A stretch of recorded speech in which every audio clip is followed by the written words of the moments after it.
भारतवासियों और संसारवासियों सबको मेरा प्रणाम है। बहुत समय से मैं कोई वीडियो नहीं बना सका।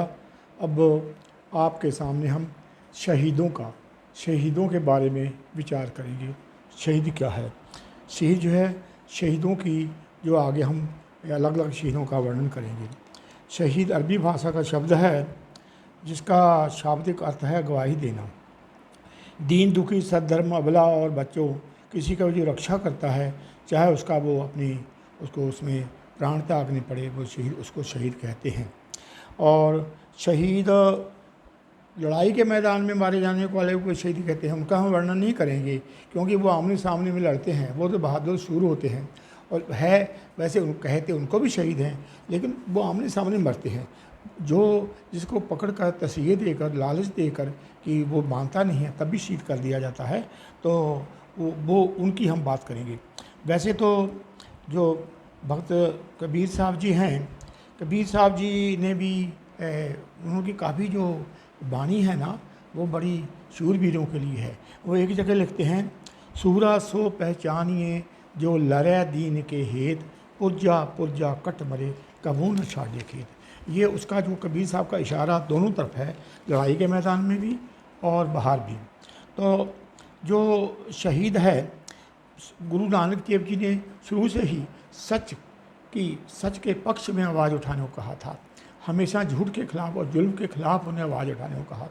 देखा जाए तो गुरु नानक देव जी ने लाहौर में एक सिख था उनका, और उस सिख को उन्होंने उपदेश दिया था कि आप जो है सच की हमेशा रक्षा करना। ताराचंद उसका नाम था, लाहौर का रहने वाला था। ये बात 1524 की है। बाबर ने चौथा हमला किया था और उसने कुछ आगे पास वाले पेशावर वगैरह जीत लिया। लाहौर वाले जो मोदी है, उन्होंने उनको जो है वहाँ पर उसका मुकाबला करने की कोशिश की। तो जो लोधी वहाँ हार गए और इसको गुस्सा आया बाबर को। इसने कहा कि शहर को आग लगा दी जाए। तो ये ताराचंद है, ये वहाँ थोड़ी दूर इसका गांव था। गुरु नानक देव जी से ये मिल चुका था। गुरु नानक देव जी ने इसको उपदेश दिया था। गुरु नानक देव जी की वाणी पढ़ता था और उन्होंने यही समझाया था कि हमेशा जब मुसीबत आए देश किसी के ऊपर भी, उसकी रक्षा करना है।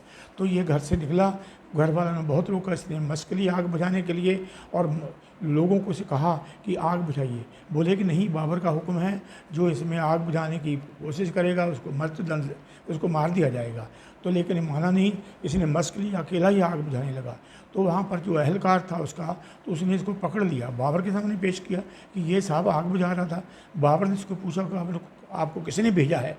तो ये बड़ा निधड़क होकर बोला कि जिसको आपने भेजा है उसी को मैंने भेजा है। कि आप कौन है? बोला कि मैं गुरु नानक का सेवक हूँ। उन्होंने मुझे यही बताया है कि जब मुसीबत आए तो उनकी रक्षा करना है। तो उन्होंने छोड़ दिया कि बड़ा बहादुर है, सच बोलता है। लेकिन ये फिर नहीं माना। बस तो इससे छुड़ा ली थी, ये लोगों को आग में से निकालने लगा, पानी पिलाने लगा। तो बाद में इसको उन्होंने आग में फेंक के इसको मार दिया। ये सिखों के वैसे देखा जाए तो पहले शहीद हैं ताराचंद जी। ये 1524 की बात है।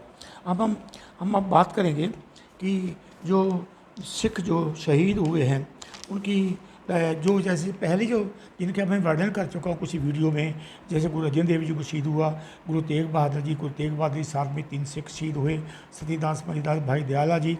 इस तरह से और भी हैं। गुरु गोबिंद से छोटे साहिबजादे सरहिंद की नींवों में चुने गए, उनको बहुत तसीहे दिए गए, उनका भी वर्णन कर चुके हैं कि कैसे वो दोनों बच्चे चारों तरफ जाल में खड़े हैं लेकिन वो डोल नहीं रहे, शहीद कर दिया गया। ये बात हम पहले अपने वीडियो में बता चुका हूँ। आगे हम बात करेंगे भाई नगाइया जी, जिन्होंने आलमगीर में गुरु गोबिंद सिंह को घोड़ा भेंट किया था। जब गनी खां, नबी खां और 2 सिखों ने वहाँ पर पलंग पे सवार गुरु गोबिंद सिंह को वहाँ लाए थे, वहाँ पर नगाइया सिख ने इनको घोड़ा भेंट किया था। उसके सारे भाई इन्होंने मुगलों ने मार दिए थे उस समय जो हुकूमत थी।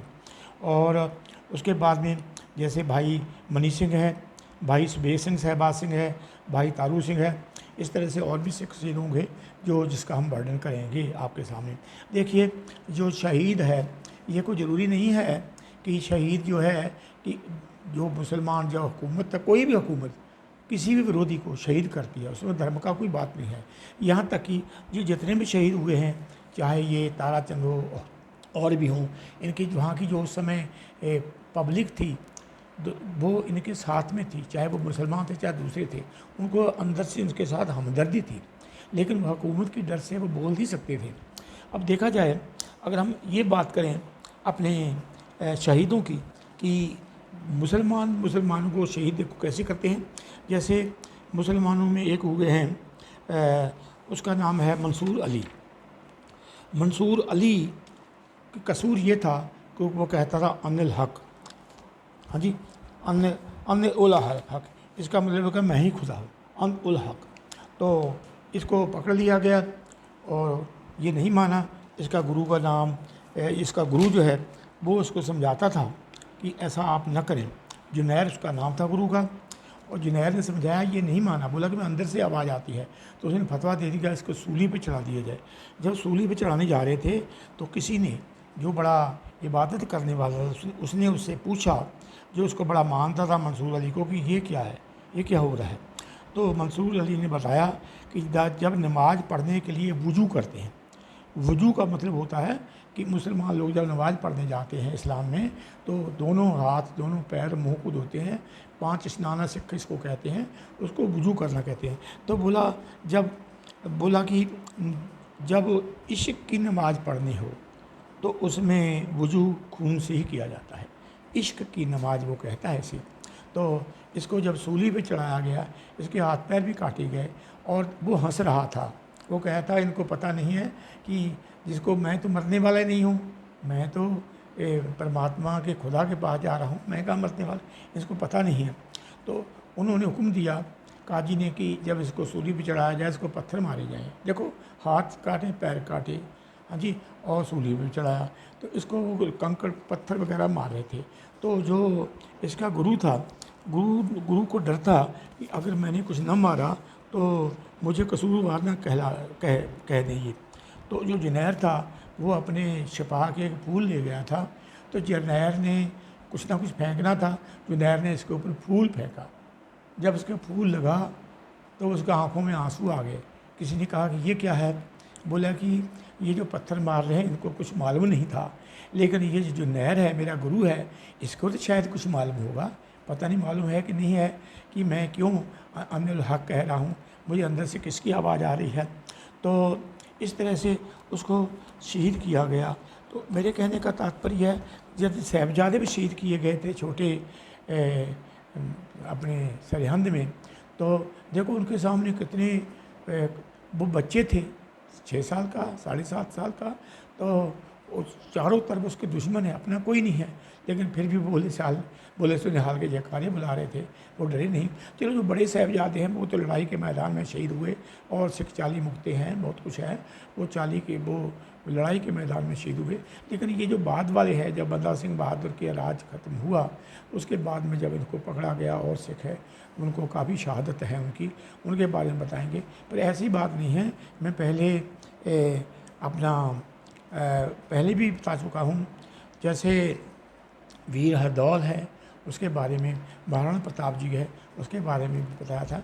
इस तरह से, क्योंकि उनके बारे में ज़्यादा इसलिए नहीं बता रहा कि उनके लोग तो सब भारतवासी जानते हैं।